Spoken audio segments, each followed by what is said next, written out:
చూస్తున్నాం. కాజీపేట సమీపంలో తెల్లవారుజామున మద్యం మత్తులో యువకులు వీరంగం చేశారు. వీరంగం చేసిన వారిలో సిఐ కొడుకు కూడా ఉన్నాడు.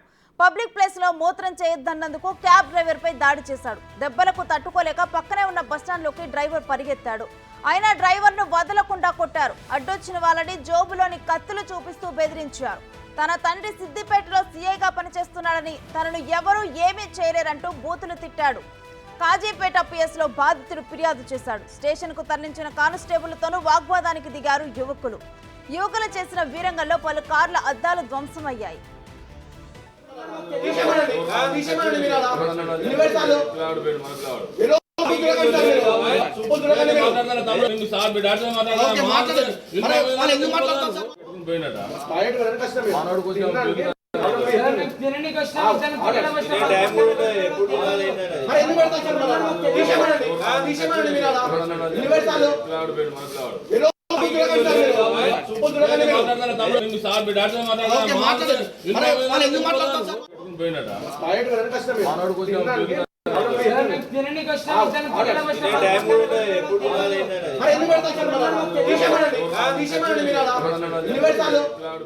మద్యం మత్తులో యువకులు వీరంగం సృష్టించారు. అయితే వీరిలో సిఐ కొడుకు కూడా ఉన్నాడు. అసలు కంప్లీట్ డీటెయిల్స్ ఏంటనేది కూడా మా ప్రతినిధి వేణుని అడిగి తెలుసుకుందాం.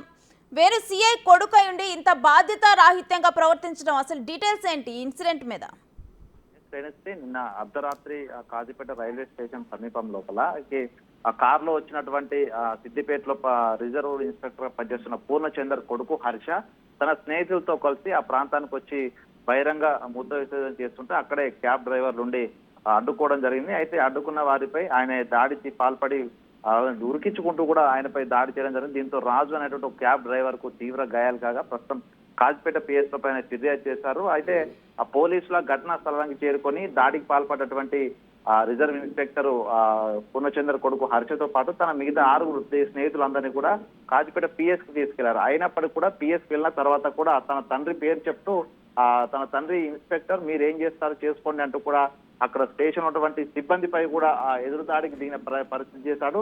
కావాలంటే మా నాన్నతో మాట్లాడకున్నట్టు కూడా అక్కడ పోలీసులపై కూడా దుర్భాషలాడుతూ మత్తులో ఉన్నట్టుగా కూడా తెలుస్తుంది. దీనిపై పోలీసులు అయితే కేసు నమోదు చేసి దర్యాప్తు చేస్తున్నారు. దాంతో పాటుగా డిసిప్లిన్ కి మారుపేరుగా ఉండాల్సినటువంటి పోలీస్ శాఖకు సంబంధించినటువంటి కొడుకు కుమారులే ఈ విధంగా మాట్లాడడం ఏందనే దానిపై కూడా తీవ్ర చర్చనీయాంశంగా మారింది. దాంతో పాటు నిన్న వీళ్ళందరూ కూడా అంటే హర్షతో పాటు తన స్నేహితులందరూ మద్యం మత్తులో ఉన్నారా లేకుంటే ఏదైనా మత్తు పదార్థాలు సేవించున్నారా దానిపై కూడా పోలీసులు ల్యాబ్ కూడా వాళ్ళ టెస్ట్లకు కూడా పంపించారు. సో దాంతో పూర్తిస్థాయిలో ఒకవేళ నిజంగా మత్తు పదార్థాలు సేవించి గంజా లాంటి వస్తువులు కనుక వాడి ఉంటే వాళ్ళపై మరో సెక్షన్ల కింద కేసులు నమోదు చేసే అవకాశం ఉంది. ఏదేమైనా కూడా ఇన్స్పెక్టర్ కొడుకు అయ్యుండి బహిరంగంగా రోడ్డు మీద తన తండ్రి పేరు చెప్పుకుంటూ దాడికి పాల్పడడం, అడ్డు ఎవరు వచ్చినా వాళ్ళ పైకి చంపేస్తారంటూ బెదిరింపులో పాల్పడడం కూడా పోలీసులు కఠిన చర్యలు తీసుకోవాలంటూ కూడా స్థానికులు అయితే కోరుతున్నారు. మొత్తానికి కాజీపేట సిఐ అయితే ప్రస్తుతం ఈ ఘటనపై అయితే దర్యాప్తు చేస్తున్నారు.